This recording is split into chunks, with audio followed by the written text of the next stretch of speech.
சுமார் 4 லட்சம் கோடி இந்த 4.5 ஆண்டுகளில் திராவிட முன்னேற்ற கழக ஆட்சியில் பல்வேறு துறைகள் ஊழல் நடைபெற்றிருக்கிறது. புத்தகத்தில் முழுமையான விவரங்கள் நாங்கள் கொடுத்திருக்கிறோம். விடியா திமுக அரசு கொள்ளையடித்த 30,000 கோடி ரூபாயை சபரீசன் அவர்களும் திரு உதயநிதி அவர்களும் என்ன செய்வது என்று தெரியாமல் தவித்து வருவதாக, ஒரு ஆண்டுக்கே இவ்வளவு என்றால் இந்த 4.5 ஆண்டுகளில் எவ்வளவு கொள்ளையடித்திருப்பார்கள் என்று நகராட்சி நிர்வாகம் மற்றும் குடிநீர் வழங்கல் துறையில் 64,000 கோடி, ஊரக வளர்ச்சி மற்றும் பஞ்சாயத்து ராஜ் துறையில் 60,000 கோடி, சுரங்கம் மற்றும் கனிம வளத்துறையில் 60,000 கோடி, எரிசக்தி துறையில் 55,000 கோடி, டாஸ்மாக் 50,000 கோடி, சென்னை மாநகராட்சியில் 10,000 கோடி. இந்த 4.5 ஆண்டுகளில் எவ்வளவு கொள்ளையடித்திருப்பார்கள் என்று வருடத்திற்கு 1 லட்சம் கடன் வாங்கி தமிழ்நாட்டை மிக கேவலமான வகையில் நிர்வாகம் செய்து ஏற்கனவே இருந்த கடனை விட கூடுதலாக சுமார் 4 லட்சம் கோடி கடனை அதிகரித்துள்ள நிர்வாக திறனற்ற திமுக அரசின் சாதனை. ஆட்சிக்கு வந்த ஒரு வருடத்திலேயே விடியா திமுக அரசு கொள்ளையடித்த எல்லா ஆடியோவிலும் வந்த செய்தி, 30,000 கோடி ரூபாயை திரு சபரீசன் அவர்களும் திரு உதயநிதி அவர்களும் என்ன செய்வது என்று தெரியாமல் தவித்து வருவதாக அப்போதைய நிதியமைச்சர் திரு பழனிவேல் தியாகராஜன் அவர்கள் தெரிவித்தது அனைவரும் அறிவீர்கள். ஒரு ஆண்டுக்கே இவ்வளவு என்றால் இந்த 4.5 ஆண்டுகளில் எவ்வளவு கொள்ளையடித்திருப்பார்கள் என்று கணக்கிட்டு பாருங்கள். ஊழல் செய்வதை தவிர இவர்கள் தமிழக மக்களுக்கு எந்த நன்மையும் செய்யவில்லை. விஞ்ஞான முறையில் ஊழல் செய்யக்கூடிய கட்சி திராவிட முன்னேற்ற கழக கட்சி. அந்த வகையில் அரசின் பல்வேறு துறைகளில் மிக அதிக அளவில் ஊழல் செய்து தமிழக மக்களை அதிர்ச்சிக்குள்ளாகி இருக்கிறது என்பதை இந்த நேரத்தில் மேதக ஆளுநர் அவர்களுக்கு சுட்டிக்காட்டுகின்றோம். அதை துறை வாரியாக எவ்வளவு ஊழல்கள் நடைபெற்றது என்ற விவரத்தையும் நாங்கள் சுட்டிக்காட்டுகின்றோம். அதனுடைய விவரம், நகராட்சி நிர்வாகம் மற்றும் குடிநீர் வழங்கல் துறையில் 64,000 கோடி, ஊரக வளர்ச்சி மற்றும் பஞ்சாயத்து ராஜ் துறையில் 60,000 கோடி, சுரங்கம் மற்றும் கனிம வளத்துறையில் 60,000 கோடி, எரிசக்தி துறையில் 55,000 கோடி, கலால் வரி டாஸ்மாக் 50,000 கோடி, பத்திரப்பதிவுத்துறை 20,000 கோடி, நெடுஞ்சாலை துறையில் 20,000 கோடி, நீர் ஆதாரத்துறையில் 17,000 கோடி, சென்னை மாநகராட்சியில் 10,000 கோடி, தொழில்துறையில் 8,000 கோடி, பள்ளி கல்வித்துறையில் 5,000 கோடி, மக்கள் நல்வாழ்வுத்துறையில் 5,000 கோடி, வேளாண்மை துறையில் 5,000 கோடி, சமூக நலத்துறையில் 4,000 கோடி, உயர்கல்வித்துறையில் 1,500 கோடி. ஆட்சி நிர்வாகம் சீராக இல்லாமல் சட்ட ஒழுங்கு சந்தி சிரித்துள்ளது.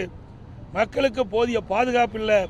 தமிழகத்தில் தொழில் துவங்க வந்த முதலீடுகள் அண்டை மாநிலத்துக்கு சென்று விட்டன.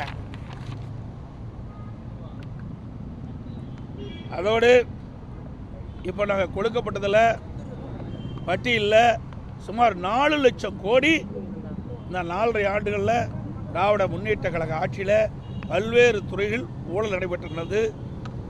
அந்த ஊழல் நடைபெற்ற என்னென்ன ஆதாரங்கள் வேணுமோ அதையெல்லாம் நாங்கள் கொடுத்திருக்கின்றோம். இந்த புத்தகத்தில் முழுமையான விவரங்கள் நாங்கள் கொடுத்திருக்கிறோம். நான் குறிப்பிட்ட துறைகளில் ஒவ்வொரு துறையிலும் எத்தனை ஆயிரம் கோடி ஊழல் நடைபெற்றது என்ற விவரம் முழுமையாக இந்த புத்தகத்தில் இடம்பெற்றிருக்கிறது, ஆதாரத்தோடு இடம்பெற்றிருக்கிறது. இதை மாண்புமிகு மேதக ஆளுநர்கிட்ட கொடுத்திருக்கிறோம். ஆளுநர் அவரிடத்திலும் கோரிக்கை வைத்திருக்கின்றோம். இந்த 4.5 ஆண்டு காலத்தில் பல்வேறு துறைகளில் நடைபெற்ற 4 லட்சம் கோடியை இதை ஒரு விசாரணை கமிஷன் அமைத்து விசாரிக்க வேண்டும். இந்த விசாரணை கமிஷனுக்கு உச்சநீதிமன்ற ஓய்வு பெற்ற நீதிபதியை நியமிக்க வேண்டும் என்று கோரிக்கை வைத்திருக்கின்றோம். சார், இதுதான் இதுக்கு ஆதாரம் தான் இருக்குது. என்ன அடிப்படைன்னா ஆதாரத்தோட கொடுத்துருக்கோம். அதுக்கு தான் இந்த பட்டியல் அடங்கின்ற விவரங்களை எல்லாம் விசாரணை கமிஷன் ஒன்று அமைக்கப்பட்டு இந்த விசாரணை கமிஷனுக்கு ஓய்வு பெற்ற உச்ச நீதிமன்ற நீதிபதியை நியமிக்க வேண்டும் என்று நாங்கள் வலியுறுத்தி இருக்கின்றோம். ஆளுநர்கிட்ட அமைச்சர்கள் மீது ஊழல் பட்டியல் கொடுத்திருக்கீங்க. உங்களுடைய ஆட்சியிலையும் முன்னாள் அப்போது இருந்த அமைச்சர்கள் மீது திமுகவினர் புகார் பட்டியல் கொடுத்திருக்காங்க. விசாரணையையும் இதை டைவர்ட் பண்ணாதீங்க, இதை மட்டும் பேசுங்க. அதெல்லாம் ஏற்கனவே பல முறை கேட்டு இதையெல்லாம் ஏற்கனவே நீங்க கேட்டவரெல்லாம் ஏற்கனவே கேட்டு அதுக்கு பதில் அளித்து விட்டது. இப்போ இதற்கு என்னன்னு அதை கேளுங்க, அதை கேட்க மாட்டேங்கிறீங்க. அதை விட்டுட்டு இதை டைவர்ட் பண்ணி நீங்கள் வேறு விதமாக கேட்குறது அவ்வளோ பொருத்தமாக இருக்காது.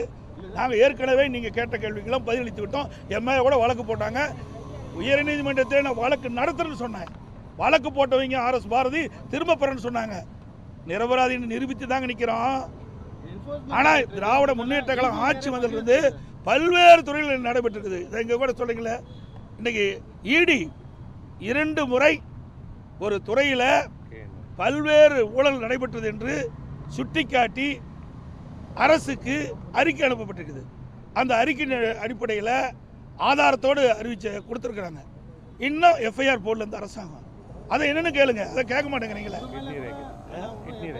அதே போல கிட்னி முறைகேடு இந்த அரசாங்கமே கண்டுபிடிச்சு அதுக்கு ஒரு குழு போட்டு போய் ஆய்வு செய்து முறைகேடு நடந்தது உண்மை என்று அரசுக்கு அறிக்கை தாக்கல் செய்யப்பட்ட பிறகு இதுவரைக்கும் என்ன நடவடிக்கை எடுத்திருக்குது? அது யாருடைய மருத்துவமனை? திமுக சட்டமன்ற உறுப்பினருடைய மருத்துவமனை. அதனால நடவடிக்கை எடுக்கல. இதையெல்லாம் கேள்வி கேளுங்க, இதற்கு விவாதம் பண்ண வைங்க.